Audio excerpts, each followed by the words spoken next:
Carol സംഘത്തിനെതിരായ RSS ആക്രമണത്തിൽ Carol സംഘത്തിൽപ്പെട്ട കുട്ടികളെ അധിക്ഷേപിച്ച് BJP നേതാവ് C. കൃഷ്ണകുമാർ. കള്ളുകുടിച്ചാണ് കരോൾ നടത്തിയെന്നാണ് കൃഷ്ണകുമാർ പറഞ്ഞത്. ചോദ്യങ്ങൾ ഉയർന്നതോടെ കൃഷ്ണകുമാർ മലക്കം മറിഞ്ഞു. അറസ്റ്റിലായ അശ്വിൻ രാജിന് BJPയുമായി യാതൊരു ബന്ധവുമില്ലെന്നും കൃഷ്ണകുമാർ. CPIMന്റെ ഏരിയ കമ്മിറ്റിയുടെ ബാൻഡ് സെറ്റുമായിട്ട് പോകുന്ന ആളുകളെ കരോൾ സംഘമായിട്ടാണോ പറയേണ്ടത്? ഈ കാളാണ്ടി അതിൽ ബിഷപ്പ് പറഞ്ഞല്ലോ, കൃത്യമായി പറഞ്ഞല്ലോ. നിങ്ങൾ അല്ല മദ്യപിച്ചിട്ടെന്ന് ബിഷപ്പ് പറഞ്ഞിട്ടില്ല. ഞാൻ പറയുന്നത് ബിഷപ്പ് അല്ല, ഞാൻ പറയുന്നത് ആ പോയ സംഘം മദ്യപിച്ചിട്ട് അവിടെ ഞങ്ങളുടെ രതീഷ് എന്നുള്ള പ്രവർത്തകൻ കൊല ചെയ്യപ്പെട്ട സ്ഥലമാണ് കാളാണ്ടിത്തറ. അവിടേക്ക് ബോധപൂർവം സംഘർഷമുണ്ടാക്കാനായിട്ട് CPMന്റെ ക്രിമിനൽ സംഘം പോയതാ. എവിടെയെങ്കിലും ബാൻഡ് ഇതിൽ CPIMന്റെ ബാൻഡ് ഉപയോഗിച്ചിട്ട് കരോൾ നടത്തുന്നത് നിങ്ങൾ കണ്ടിട്ടുണ്ടോ?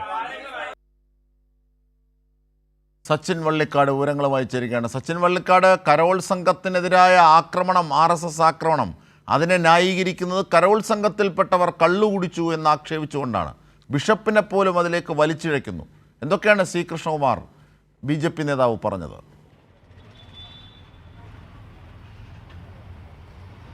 അജിംഷാദെ, തീർച്ചയായും വലിയ രീതിയിലുള്ള അധിക്ഷേപ പരാമർശം തന്നെയാണ് BJPയുടെ സംസ്ഥാന വൈസ് പ്രസിഡൻ്റായിട്ടുള്ള C. കൃഷ്ണകുമാർ നടത്തിയിട്ടുള്ളത്. പ്രധാനമായും ചെറിയ കുട്ടികളായിരുന്നു കഴിഞ്ഞ ഞായറാഴ്ച രാത്രിയോടുകൂടെ പുതുശ്ശേരി കാളാണ്ടിത്തറയിൽ കരോൾ സംഘമായി പോയിരുന്നത്.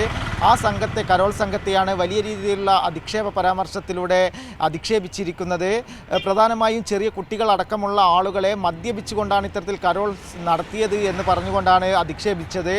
അതിൽ പാലക്കാട് ബിഷപ്പിനെ അടക്കം അതിലേക്ക് വലിച്ചിഴക്കുന്ന ഒരു കാഴ്ചയാണ് C. കൃഷ്ണകുമാറിൻ്റെ ഭാഗത്ത് നിന്നും ഉണ്ടായിട്ടുള്ളത്. കാരണം ഇത്തരത്തിൽ കുട്ടികൾ അക്രമം ഉണ്ടാക്കാൻ വേണ്ടിയിട്ടാണ് ഇത്തരത്തിൽ കരോൾ നടത്തിയത്.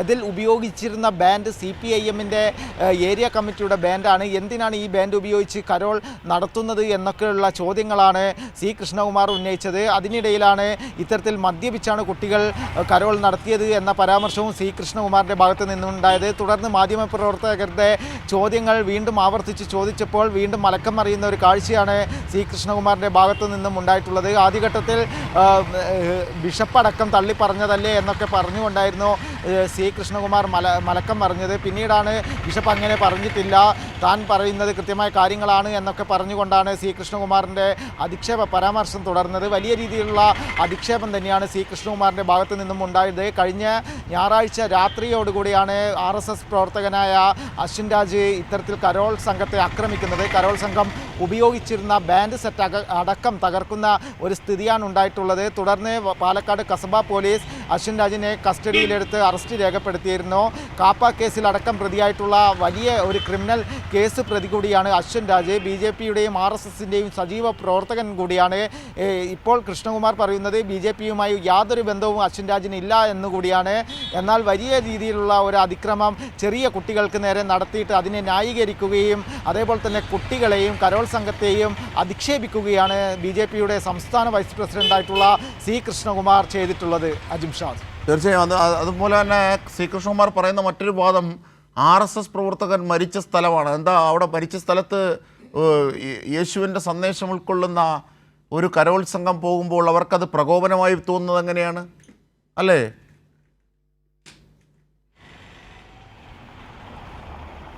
തീർച്ചയായും അജിംഷാദെ, അതായത് വലിയ രീതിയിലുള്ള ഒരു കൊടും ക്രിമിനലായിട്ടുള്ള RSS പ്രവർത്തകൻ വർഷങ്ങൾക്ക് മുൻപ് അവിടെ കൊല്ലപ്പെട്ടിരുന്നു. ഇതൊക്കെ ചൂണ്ടിക്കാണിച്ചുകൊണ്ട് തന്നെയാണ് C. കൃഷ്ണകുമാറിൻ്റെ വാദവും ഉയർന്നിട്ടുള്ളത്. പ്രധാനമായും അവിടെ RSSൻ്റെ ഒരു ശക്തി മേഖല കൂടിയാണ്. ആ ഭാഗത്തേക്ക് കരോൾ സംഘത്തെ കടത്തിവിടില്ല എന്നായിരുന്നു കഴിഞ്ഞ ദിവസം അശ്വിൻ രാജ് ഈ കരോൾ സംഘത്തോട് പറഞ്ഞിരുന്നത്. തുടർന്നായിരുന്നു അശ്വിൻ്റെ നേതൃത്വത്തിൽ അവിടെ സംഘർഷവും അതേപോലെ തന്നെ കരോൾ സംഘത്തിൻ്റെ ബാൻഡുകൾ തകർക്കുകയും കരോൾ സംഘത്തിലെ കുട്ടികളെ മർദ്ദിക്കുകയും ചെയ്തിട്ടുള്ളത്.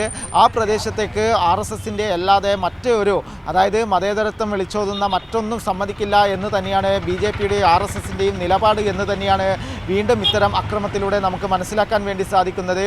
വലിയ രീതിയിലുള്ള വിദ്വേഷ പരാമർശം തന്നെയായിരുന്നു അശ്വിൻ്റെയും ഭാഗത്ത് നിന്നും ഉണ്ടായിട്ടുള്ളത്. വധശ്രമം ഉൾപ്പെടെയുള്ള വകുപ്പുകൾ ചുമത്തിക്കൊണ്ടാണ് അശ്വിൻ രാജിനെ നിലവിൽ പോലീസ് കേസെടുത്ത് റിമാൻഡ് ചെയ്തിരിക്കുന്നത്. അതിനിടയിലാണ് സി കൃഷ്ണകുമാർ BJPയുടെ സംസ്ഥാന നേതാവിൻ്റെ ഭാഗത്ത് നിന്നും ഇത്തരത്തിലുള്ള ഒരു അധിക്ഷേപ പരാമർശവും വന്നിട്ടുള്ളത്. അത് വലിയ രീതിയിൽ ഇപ്പോൾ ചർച്ചയായിരിക്കുകയാണ് അജിംഷാ. ശരി, സച്ചിൻ വള്ളിക്കാടാണ് വിവരങ്ങൾ, വിശദാംശങ്ങൾ അവിടെ നിന്നും നൽകിയത്.